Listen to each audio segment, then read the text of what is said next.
Northern Ireland, Ulster Scots. Northern Ireland is a constituent unit of the United Kingdom of Great Britain and Northern Ireland in the northeast of the island of Ireland. It is variously described as a country, province, region, or part of the United Kingdom, amongst other terms. Northern Ireland shares a border to the south and west with the Republic of Ireland. In 2011, its population was 1,810,863, constituting about 30% of the island's total population and about 3% of the UK's population. Established by the Northern Ireland Act 1998 as part of the Good Friday Agreement, the Northern Ireland Assembly holds responsibility for a range of devolved policy matters, while other areas are reserved for the British government. Northern Ireland cooperates with the Republic of Ireland in some areas, and the agreement granted the Republic the ability to put forward views and proposals, with determined efforts to resolve disagreements between the two governments.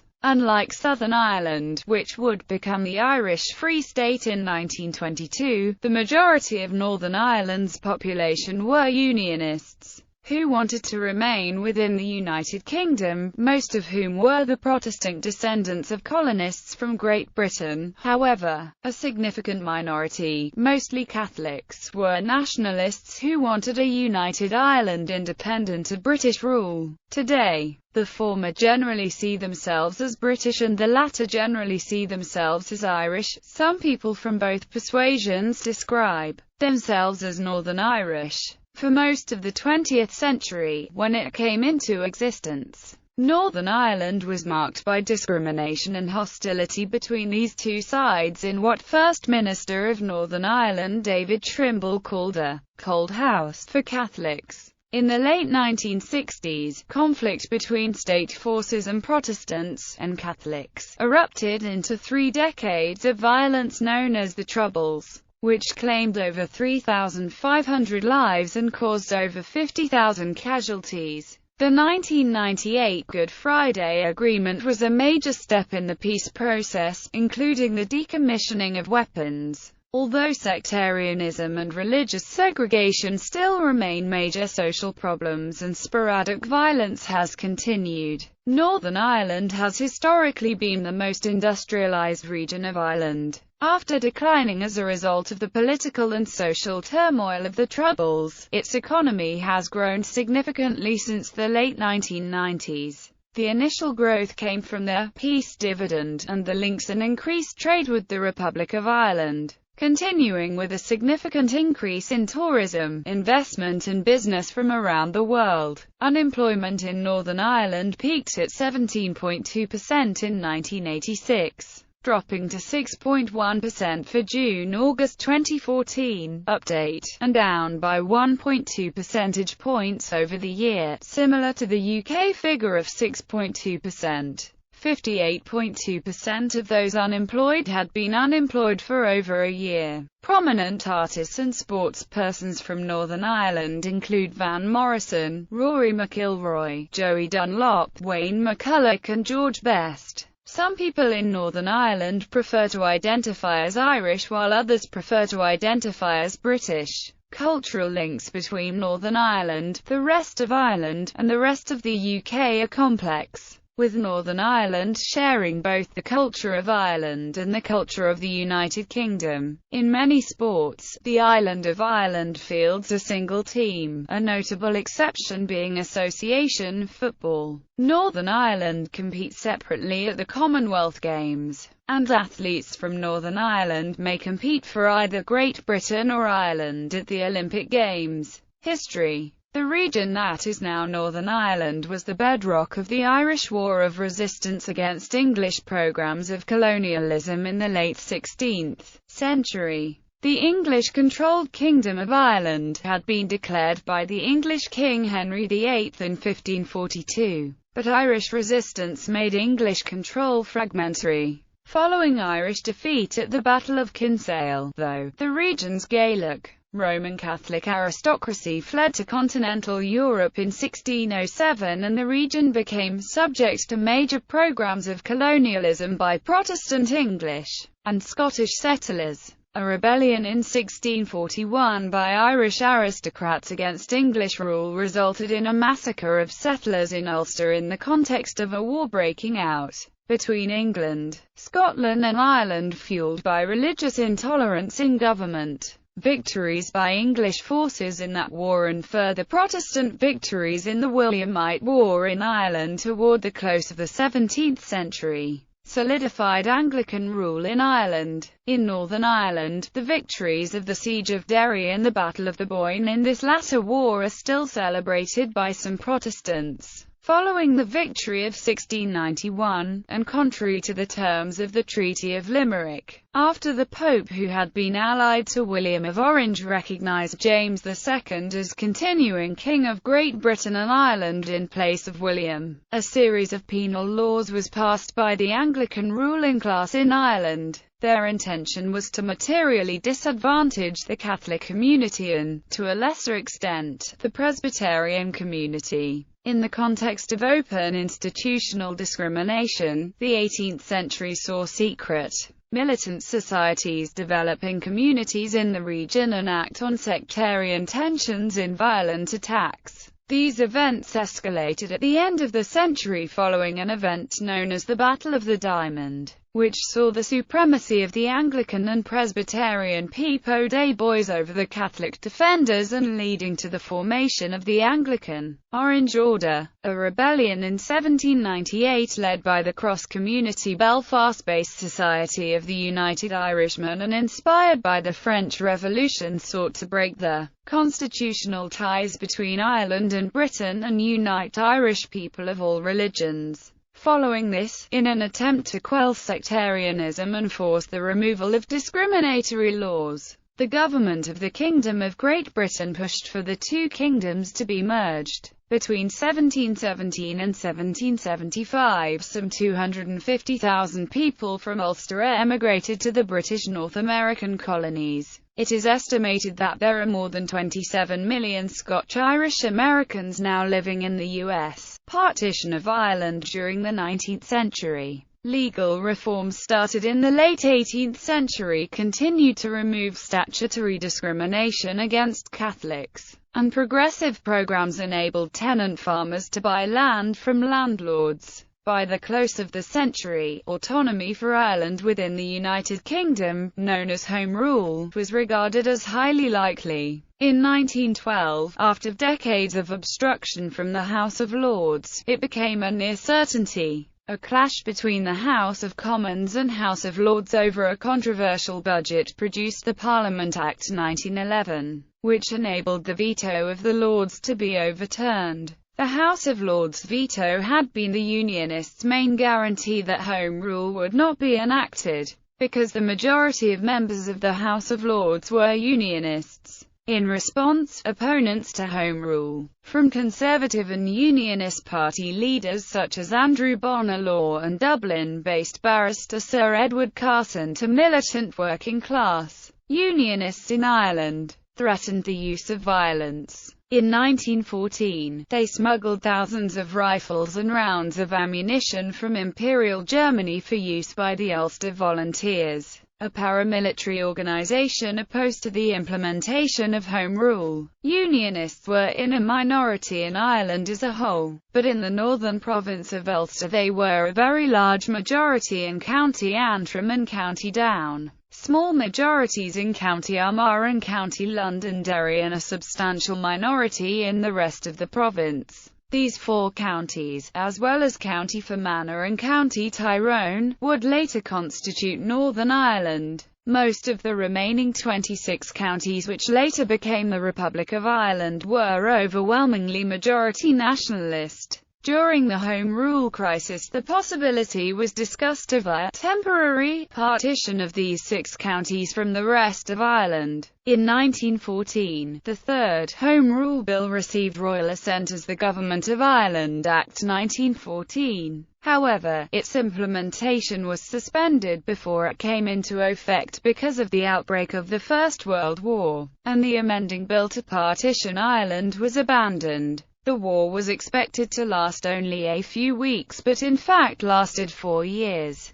By the end of the war, the act was seen as unimplementable. Public opinion among nationalists had shifted during the war from a demand for home rule to one for full independence. In 1919, David Lloyd George proposed a new bill which would divide Ireland into 2 home rule areas, 26 counties being ruled from Dublin and 6 being ruled from Belfast. Straddling these 2 areas would be a shared Lord Lieutenant of Ireland, who would appoint both governments and a Council of Ireland, which Lloyd George believed would evolve into an all-Ireland Parliament. Events overtook the government. In the general election of 1918, the pro-independence Sinn Féin won 73 of the 105 parliamentary seats in Ireland and unilaterally established the first Dáil, an extrajudicial parliament in Ireland. Ireland was partitioned between Northern Ireland and Southern Ireland in 1921 under the terms of Lloyd George's Government of Ireland Act 1920 during the Anglo-Irish War between Irish Republican and British forces.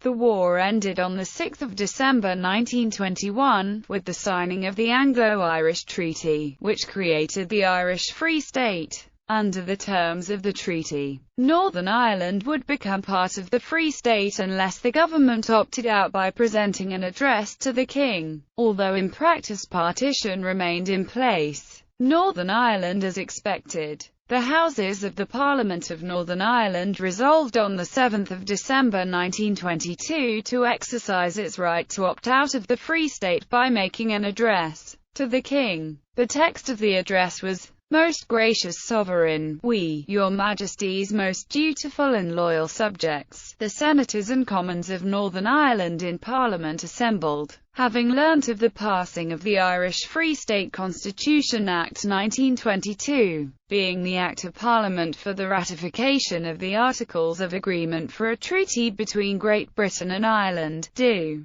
by this humble address, pray your majesty that the powers of the Parliament and government of the Irish Free State shall no longer extend to Northern Ireland." Shortly afterwards, the Boundary Commission was established to decide on the territorial boundaries between the Irish Free State and Northern Ireland. Owing to the outbreak of civil war in the Free State, the work of the Commission was delayed until 1925. Leaders in Dublin expected a substantial reduction in the territory of Northern Ireland, with nationalist areas moving to the Free State. However, the Commission's report recommended only that some small portions of land should be ceded from Northern Ireland to the Free State and even that a small amount of land should be ceded from the Free State to Northern Ireland. To prevent argument, this report was suppressed in exchange for a waiver to the Free State's obligations to the UK's public debt and the dissolution of the Council of Ireland. The initial 6-county border was maintained with no changes. In June 1940, to encourage the neutral Irish state to join with the Allies, British Prime Minister Winston Churchill indicated to the Taoiseach Eamon de Valera that the United Kingdom would push for Irish unity, but believing that Churchill could not deliver, de Valera declined the offer. The British did not inform the government of Northern Ireland that they had made the offer to the Dublin government, and de Valera's rejection was not publicised until 1970. The Ireland Act 1949 gave the first legal guarantee that the region would not cease to be part of the United Kingdom without the consent of the Parliament of Northern Ireland. The Troubles, starting in the late 1960s, consisted of about 30 years of recurring acts of intense violence during which 3,254 people were killed with over 50,000 casualties.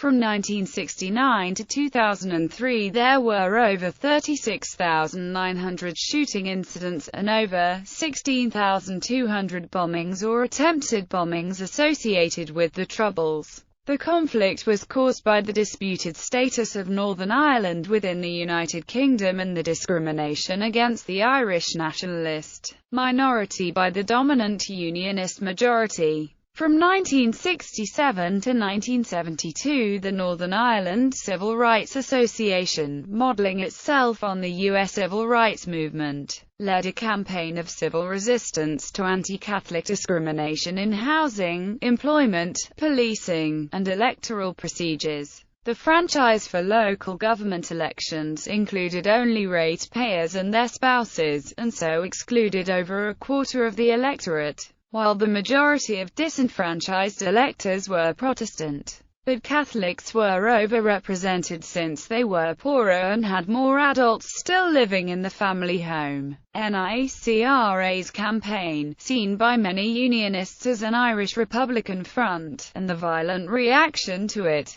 proved to be a precursor to a more violent period. As early as 1969, armed campaigns of paramilitary groups began, including the Provisional IRA campaign of 1969 to 1997, which was aimed at the end of British rule in Northern Ireland and the creation of a united Ireland, and the Ulster Volunteer Force, formed in 1966 in response to the perceived erosion of both the British character and Unionist domination of Northern Ireland. The state security forces, the British Army and the police, were also involved in the violence. The British government's position is that its forces were neutral in the conflict, trying to uphold law and order in Northern Ireland and the right of the people of Northern Ireland to democratic self-determination. Republicans regarded the state forces as combatants in the conflict, pointing to the collusion between the state forces and the loyalist paramilitaries as proof of this.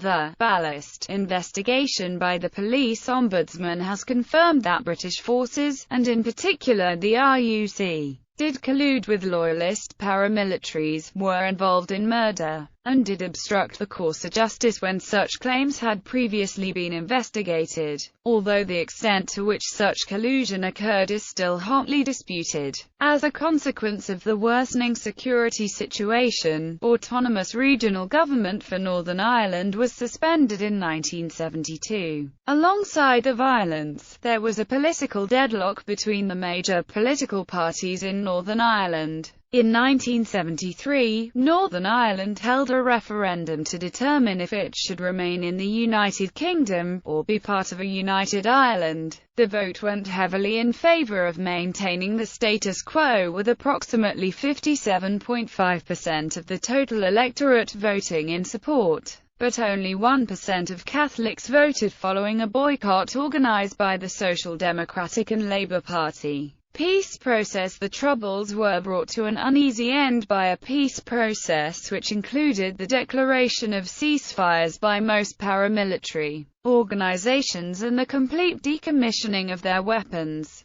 the reform of the police, and the corresponding withdrawal of army troops from the streets and from sensitive border areas such as South Armagh and Fermanagh, as agreed by the signatories to the Belfast Agreement. This reiterated the long-held British position, which had never before been fully acknowledged by successive Irish governments, that Northern Ireland will remain within the United Kingdom until a majority of voters in Northern Ireland decides otherwise. The Constitution of Ireland was amended in 1999 to remove a claim of the Irish nation to sovereignty over the whole of Ireland, a claim qualified by an acknowledgement that Ireland could only exercise legal control over the territory formerly known as the Irish Free State. The new Articles 2 and 3, added to the Constitution to replace the earlier articles, implicitly acknowledged that the status of Northern Ireland, and its relationships within the rest of the United Kingdom and with the Republic of Ireland,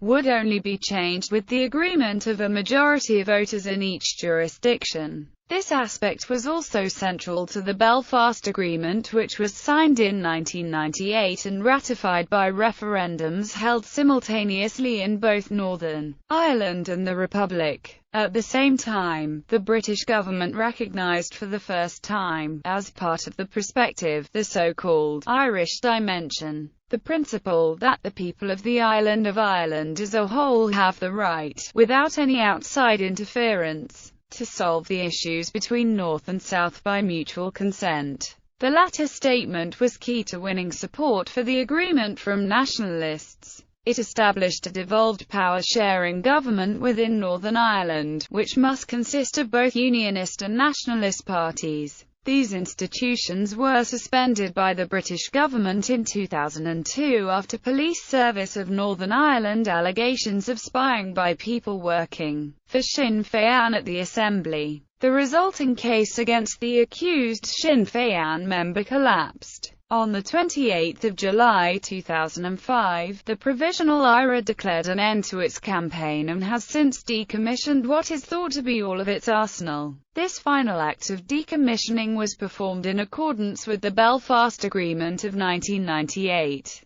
and under the watch of the Independent International Commission on Decommissioning and 2 external church witnesses. Many Unionists, however, remained skeptical. The International Commission later confirmed that the main loyalist paramilitary groups, the UDA, UVF and the Red Hand Commando, had decommissioned what is thought to be all of their arsenals, witnessed by a former archbishop and a former top civil servant. Politicians elected to the Assembly at the 2003 Assembly election were called together on 15 May 2006 under the Northern Ireland Act 2006 for the purpose of electing a First Minister and Deputy First Minister of Northern Ireland and choosing the members of an executive as a preliminary step to the restoration of devolved government. Following the election held on 7 March 2007, devolved government returned on 8 May 2007 with Democratic Unionist Party leader Ian Paisley and Sinn Féin Deputy Leader Martin McGuinness taking office as First Minister and Deputy First Minister, respectively.